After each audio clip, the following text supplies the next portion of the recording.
Welcome to Politics Watch. You're about to see highlights from the PNP Covenant held at the Manchester High School on Thursday, November 29th. You're about to watch part 2 of 3. The third area that we believe provides a significant opportunity for economic growth and development is in the ownership of land and housing. And I know this, in my previous dispensation in the Ministry of Mining, I had to spend quite a bit of time. I chaired, I think we called it, there was a land committee, bauxite land committee, which I must tell you was one of the most challenging, frustrating things I did in terms of how difficult it was to get lands which were formerly used by bauxite companies and to transfer the ownership back to individuals. Very long, frustrating process. But we believe as a party that we can unlock significant wealth in this country by ensuring that Jamaicans have titles for the lands that they reside on and for the properties that they own.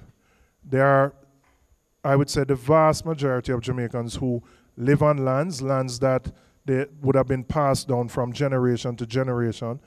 Most of them don't have any legal right to that property. Now, it creates a number of issues. One very simple one to extrapolate is that if your child wants to start a business and wanted to borrow money from the bank to start that business and wanted to use the property or the land as collateral, they wouldn't be able to do it. So it has denied a significant part of our population access to capital by virtue of not having ownership, titled ownership to land. The party leader had set up a land commission, which is chaired by Norman Minot, to look at making the process of acquiring titles to land easier. And the estimates are that there are 700,000 Jamaicans who are living on lands and properties for which they have no legal ownership or title to. That's a very large percentage of the overall population.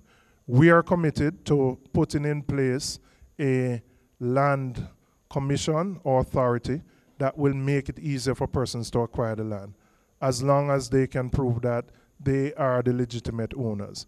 In many cases, in urban constituencies like mine, what you'll find in the inner city urban areas, people live on lands for generations. Lands that they, for one reason or another, either may have passed on to them or government lands that they have resided on, no ownership, which means no security, which means that at any point in time somebody could remove you.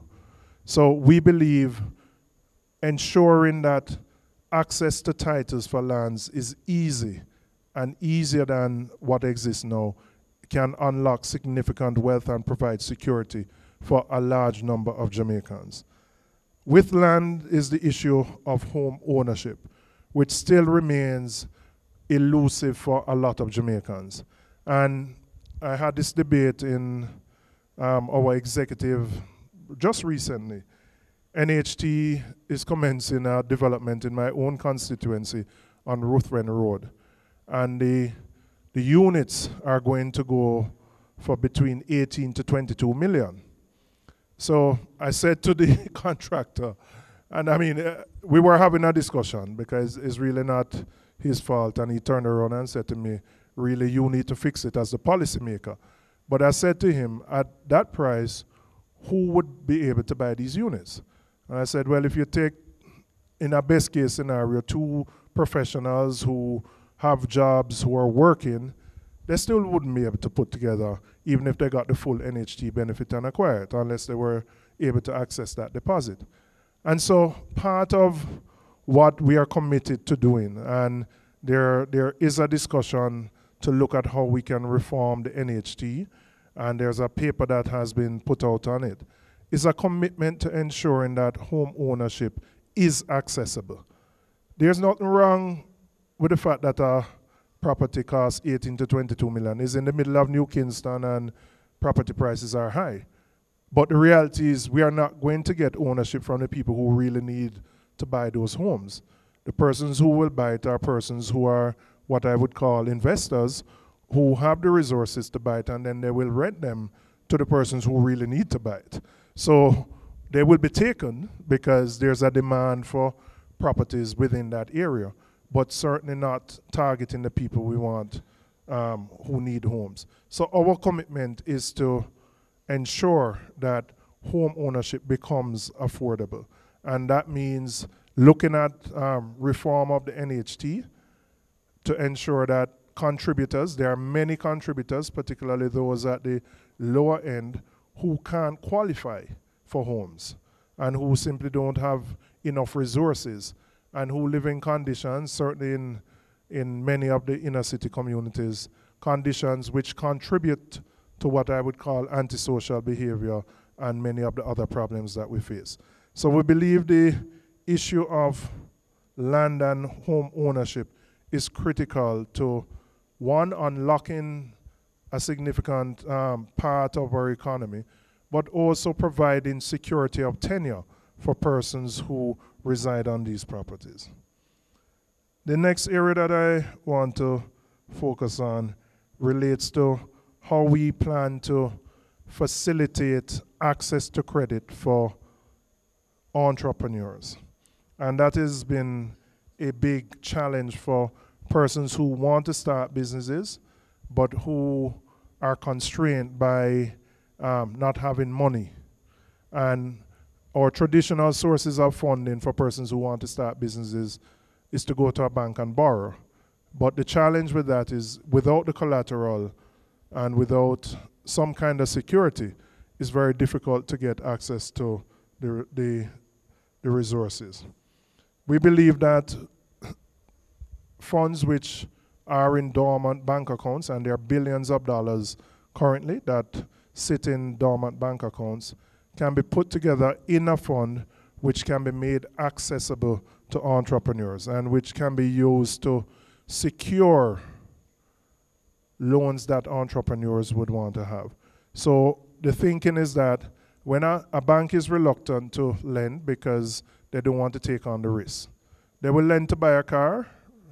And the reason it's easy to get a car loan is with a car loan, if you default, they just come and seize the car and sell it.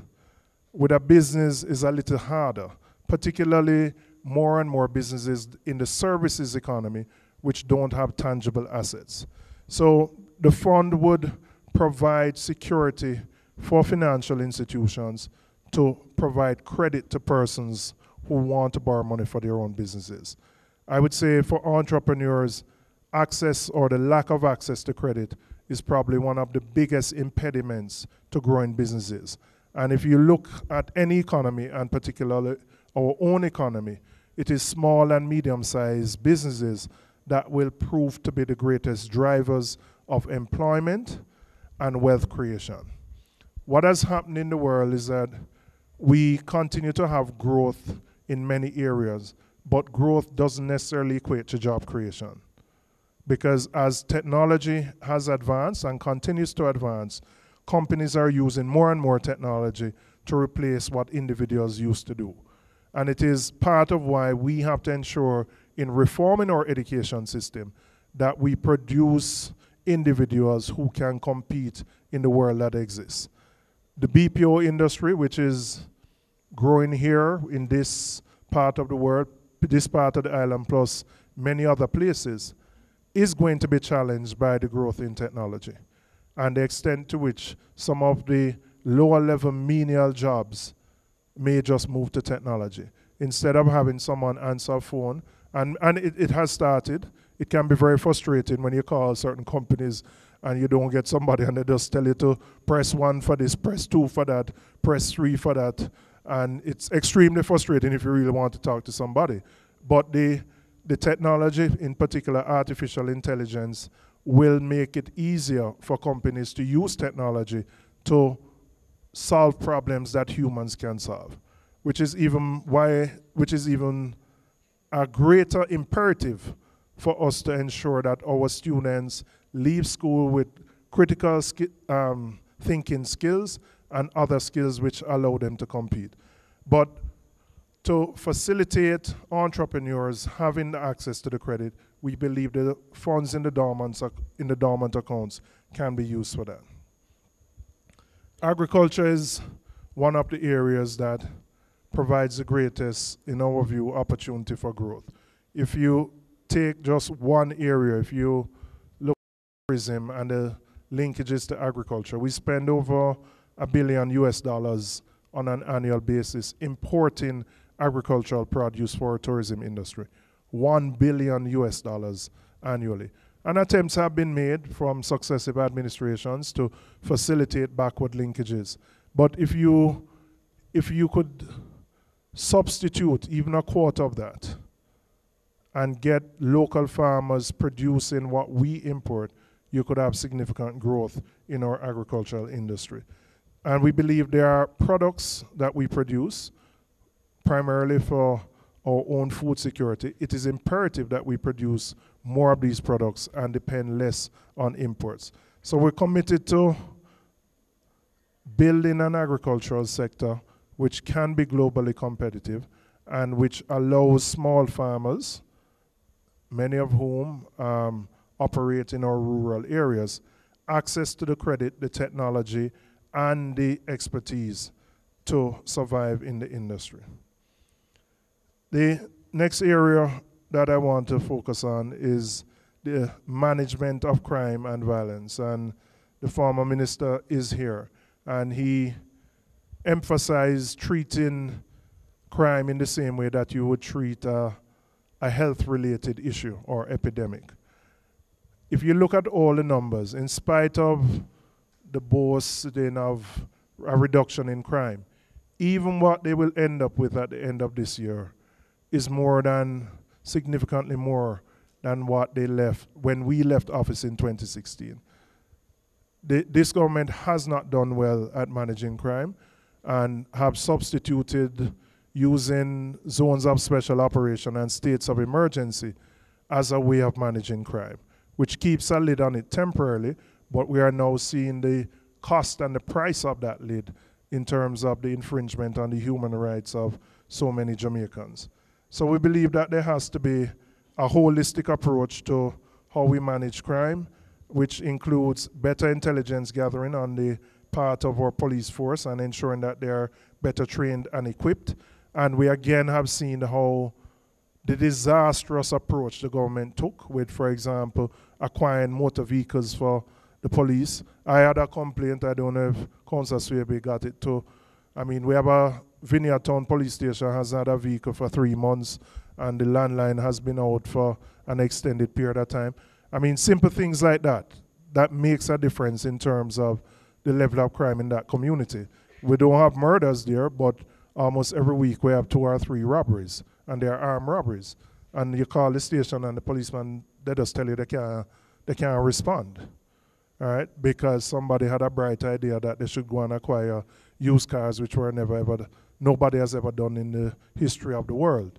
So ensuring that we equip our police force and ensuring that we provide the autonomy for the police force to operate independently and to do their work. Ensuring that we enforce public order. It is a big issue. You know, the very small things lead to very big things. We haven't done a good job of enforcing some of what you might call the minor offenses. And if you are to get people to comply, we have to ensure that we enforce small things, which will lead to enforcement in other areas.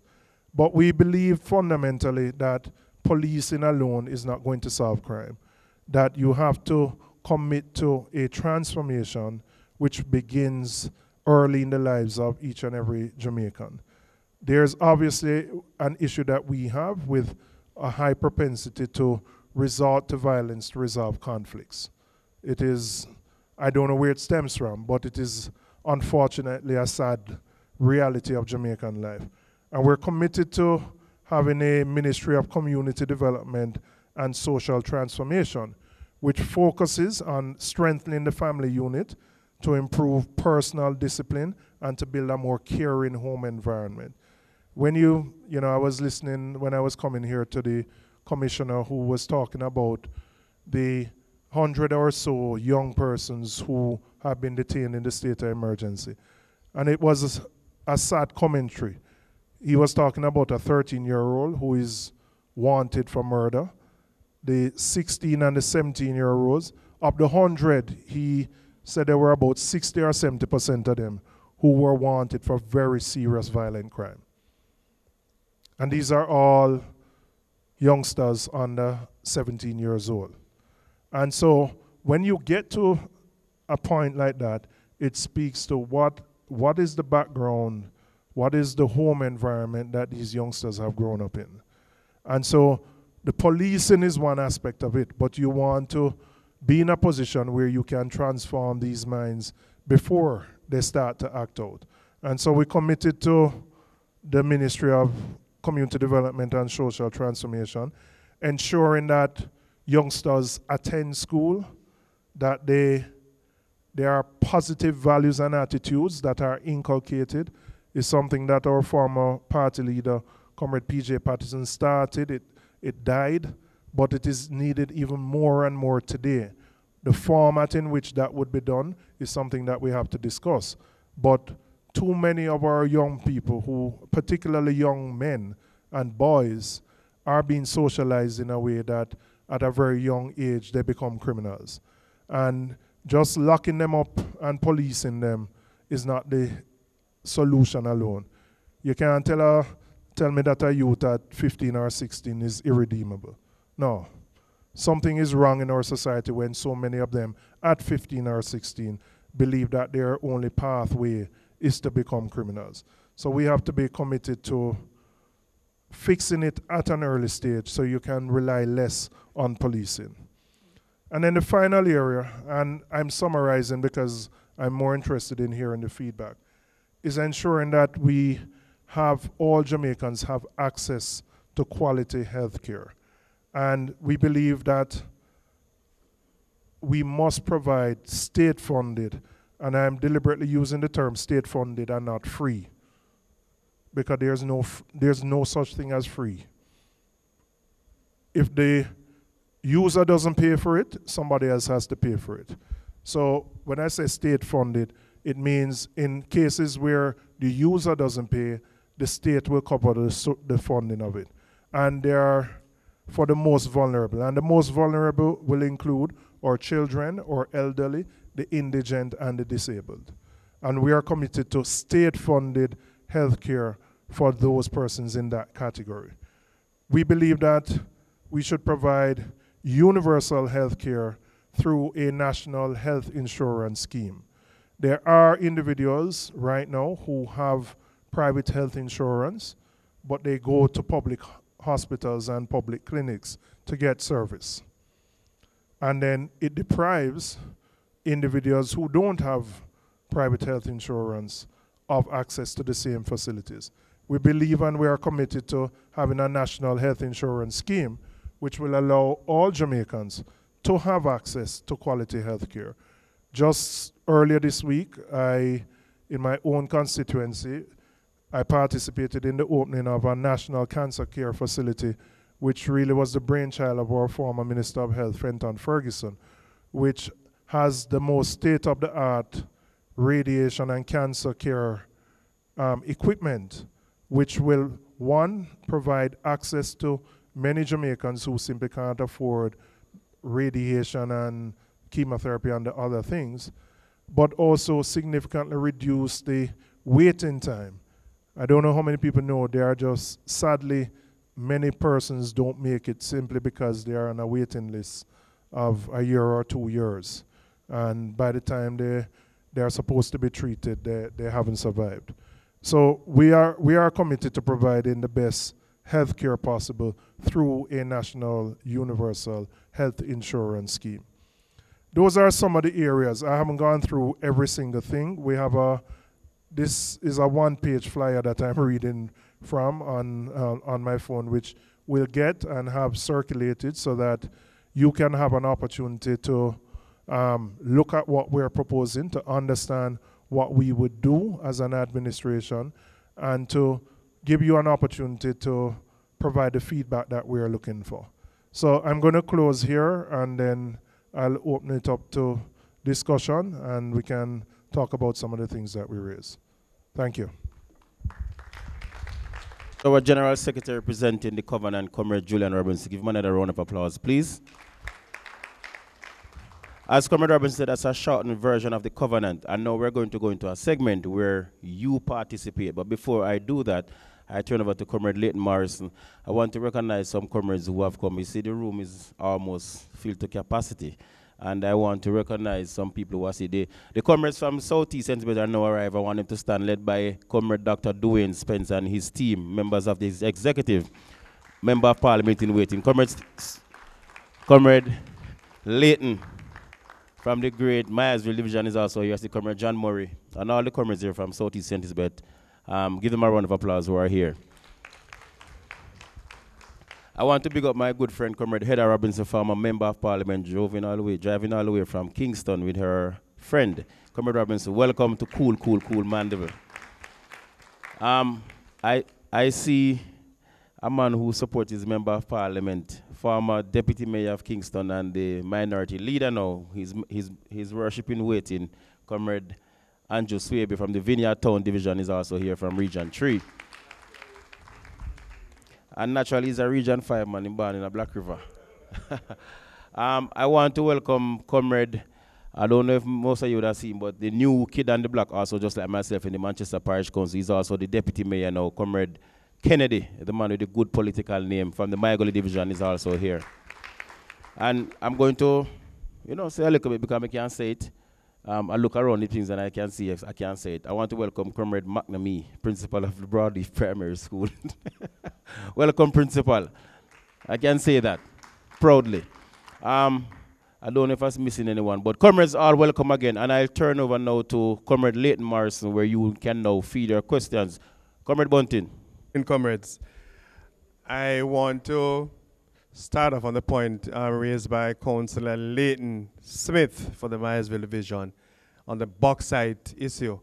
As a member of parliament who represents a bauxite mining constituency, I have suffered long and hard also in terms of what has been happening there. Notwithstanding my good friend who is here, who is attached to one of the bauxite company, we have had a lot of discussion, running arguments. For those persons who would have seen, I moved a motion last year in November in Parliament as it relates to the bauxite mining. It was taken just 2 weeks ago, and I know I'll be getting support from my comrade member of Parliament, Bunting and Michael Phillips, because the lands have been plundered, have been raped. We have not gotten our fair share of any infrastructural development over the past 40 years. I raise a point, Leighton, about the land titling because it is very unfair. How can you take somebody to relocate them, persons who had their titles, and you're now relocating them? I have quite a few of the schemes. Down in Montpellier, there is a prime example. At Spur Tree in New Wales, and they have been there for 20 odd years and they can't get their title. I've asked that we set up a commission to look at the bauxite levy to ensure that at least some of the funds, although they're now speaking about profit sharing, be returned the bauxite levy, because bauxite is now fetching premium price. And we believe that it is unfair when you see the trucks every day pulling out with your precious red earth, which is not renewable.